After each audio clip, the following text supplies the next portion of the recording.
ఈ సందేశాన్ని ఒక చిన్న ప్రార్థన ద్వారా ఆరంభిద్దాం.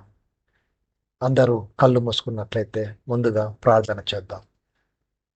ప్రభు అయిన యేసుక్రీస్తు, మా హృదయంలోని భారాలన్నీ మీ ముందు ఉంచుతున్నాము. మా భయాలు, అనిశ్చితులు, ఒత్తిళ్లు మీకు తెలుసు.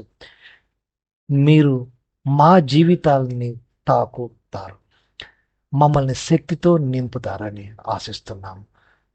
మా మనసుకు శాంతిని దయచేయండి. ఎగ్జామ్స్, ఇంటి ఒత్తిడి, సోషల్ మీడియా కంపారిజన్లు నుండి మమ్మల్ని విడిపించండి. స్నేహితులు, కెరియర్ విలువల గురించి మేము సరైన నిర్ణయాలు తీసుకోవడానికి సహాయం చేయండి. ఒంటరితనం, లైంగిక ఒత్తిడి, అనాసక్తి వంటి యుద్ధాల్లో మమ్మల్ని బలపరచండి. మా చదువు, కళలు, మాటలు మీకు గౌరవం తెచ్చేలా చేయాలి. ప్రభు, మేము చాలా సింపుల్ అండ్ ఫిట్గా ఉండేలా సహాయం చేయండి. మా జీవితం ద్వారా ఇతరుల యువకుల నీ ప్రేమను చూసేలా చేయి. నేను మీకు చెందిన వాడని, నా భవిష్యత్తు మీ చేతిలో ఉంది. యేసు నామములో ఆమేన్.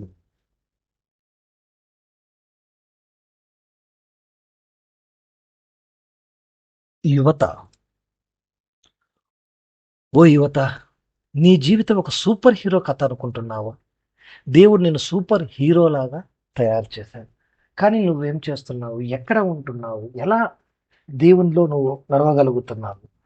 సరే, మొదటిగా ఫిలిప్పీలకు రాసిన 4:13 అధ్యాయంలో దేవుడు ఇలా అంటాడు, అయినను నా శ్రమలో మీరు పాలు పుచ్చుకొని నది మంచి పని.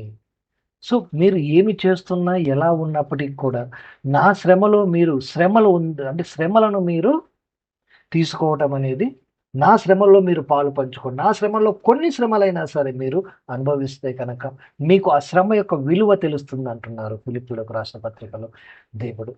ఓకే, మీరు ఒక సూపర్ హీరో అయితే మీ సూపర్ పవర్ ఏంటి?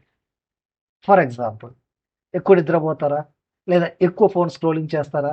లేదా ఎక్కడికి వెళ్ళినా లేటుగా వెళ్తారా? అదేంటి, ఇవన్నీ సూపర్ హీరో లక్షణాలా? అంతే కదా, ఈ రోజున యువత చేస్తున్న సూపర్ హీరో లక్షణాలు ఏమిటి? ఎక్కువగా నిద్రపోవడం, లేదా ఫోన్ స్క్రోల్ చేస్తూ ఉండడము, లేదా ఎక్కడికైనా వెళ్ళాలి, ఇంటర్వ్యూకి వెళ్ళాలి, లేదా ఒక పని మీద వెళ్ళాలి అంటే కనుక దాన్ని నెగ్లెక్ట్ చేసి లేటుగా వెళ్ళడము. ఇవన్నీ కూడా సూపర్ హీరో లక్షణాలుగా ఫీల్ అవుతున్నారు ఈ రోజులలో. అదే దేవుడు ఏం చెప్తున్నాడు? మనము ఉదయకాలానే నిద్ర లేయమని చెప్తున్నాడు. కానీ మనం ఏం చేస్తున్నాము? 11, 12 అంటే బ్రేక్ఫాస్ట్ విత్ లంచ్ కలిపేసి తినేసి అప్పటి నుంచి ఫోన్ చూడడం స్టార్ట్ చేసినామంటే మళ్ళీ రాత్రి 2-3 వరకు కూడా ఫోన్ స్క్రోలింగ్లో ఉంటుంది. దీనివల్ల ఏమవుతుంది? ఎక్కడికైనా వెళ్ళాలంటే కనుక లేట్ అవ్వడం అనేది గ్యారంటీగా జరుగుతుంది. సో ఈ రోజున యువత చేస్తున్నటువంటి సూపర్ హీరో, అందుకే మీకు నేను ఒక సూపర్ హీరో కథ చెప్పాలనుకుంటున్నాను.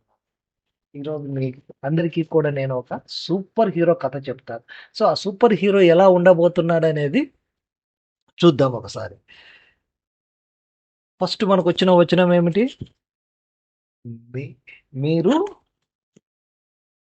నన్ను బలపరచు వాణి అందే నేను సమస్తమును చేయగలను. 14వ వచనంలో అయినను నా శ్రమలో మీరు పాలు పంచుకొనినది కొన్నది మంచి. రెండు కావాలి.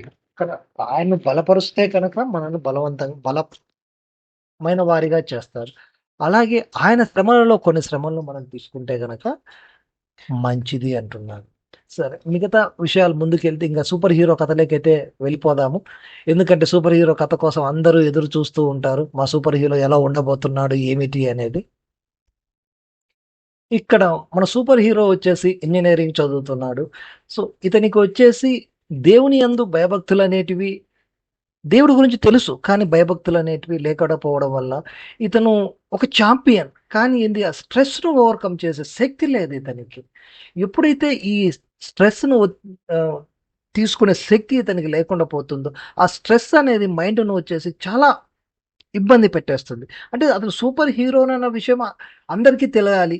సో అందరికీ నన్ను సూపర్ హీరోగా అందరు నన్ను పొగడాలి అన్న ఒక ఉత్సాహం అనేది అతనిలో లోపలైతే మనసులో ఉంది. కానీ దానివల్ల ఏమవుతుంది? స్ట్రెస్ అనేది వస్తుంది. ఆ స్ట్రెస్ను ఓవర్కమ్ ఎలా చేయాలి అనేది మాత్రం అతనికి అర్థం కావట్లేదు. సో ఇది ఎప్పుడైతే అతనికి అర్థం కాకుండా పోయిందో ఇతను ఏం చేశాడు?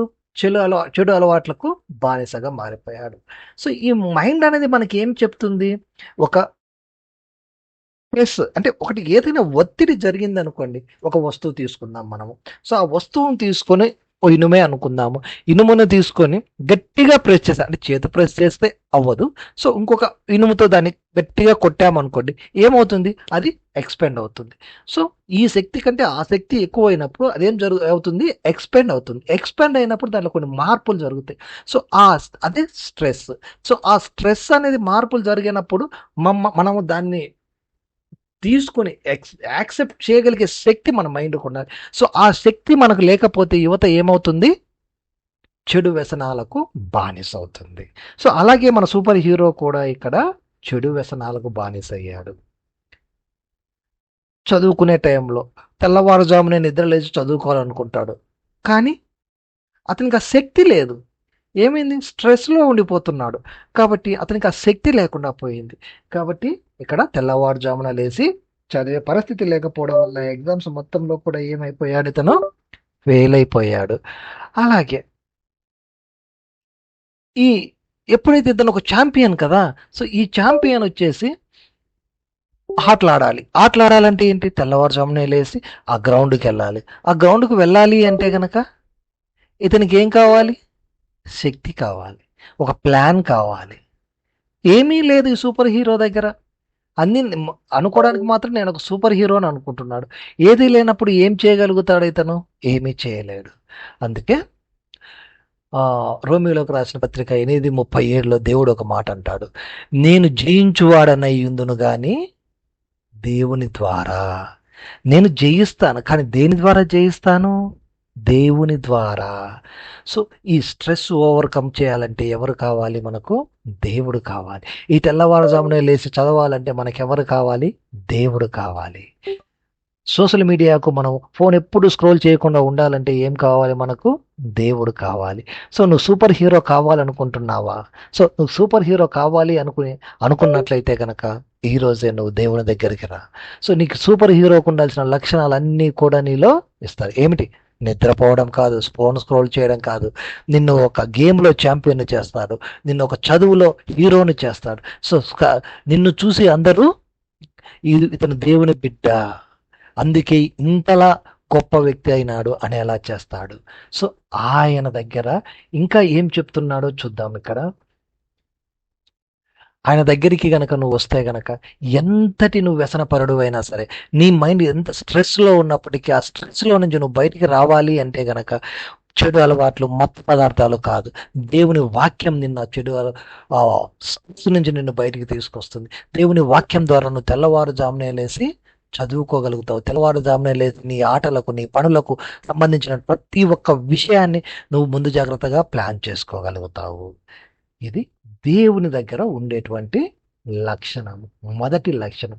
నువ్వు ఎప్పుడైతే ఈ స్ట్రెస్ను అధిగమించేసి తెల్లవారుజామునే నిద్రలేచి చదువుకోవడమో, ఎక్సర్సైజ్ చేసుకోవడమో, లేక గ్రౌండ్కి వెళ్ళి ఆటలు ఆడడమో ఏదైతే చేయగలుగుతావో అప్పుడు మాత్రమే నీకు మంచి లైఫ్ అనేది వస్తుంది. సో నువ్వు ఎప్పుడైతే ఆరోగ్యంగా ఉంటావో అప్పుడు నీ మైండ్ అనేది పనిచేస్తుంది. అందుకే ఎఫ్ఎస్సి ఫిలిప్పీలకు రాసిన 4:13లో దేవుడు ఏమంటున్నాడు? ఒక్కసారి మళ్ళీ మనం చూసినట్లయితే గనక, అయినను నా శ్రమలో మీరు పాలు పుచ్చుకొనున్నది మంచి పని. శ్రమ అని అనుకోకూడదు. ఏంటి దేవునితో ఉండడము అంటే కనుక హాయిగా నిద్రపోవడం కదా. వీటి శ్రమలు పడమంటారు. శ్రమలు, ఇవే శ్రమలు. సో తెల్లవారుజాము లేయడం నీకు శ్రమ, లేదా ఫోన్ చూడకుండా బతకలేకపోవడం శ్రమ, ఎక్కడికైనా లేట్గా వెళ్ళడం నీకు శ్రమ.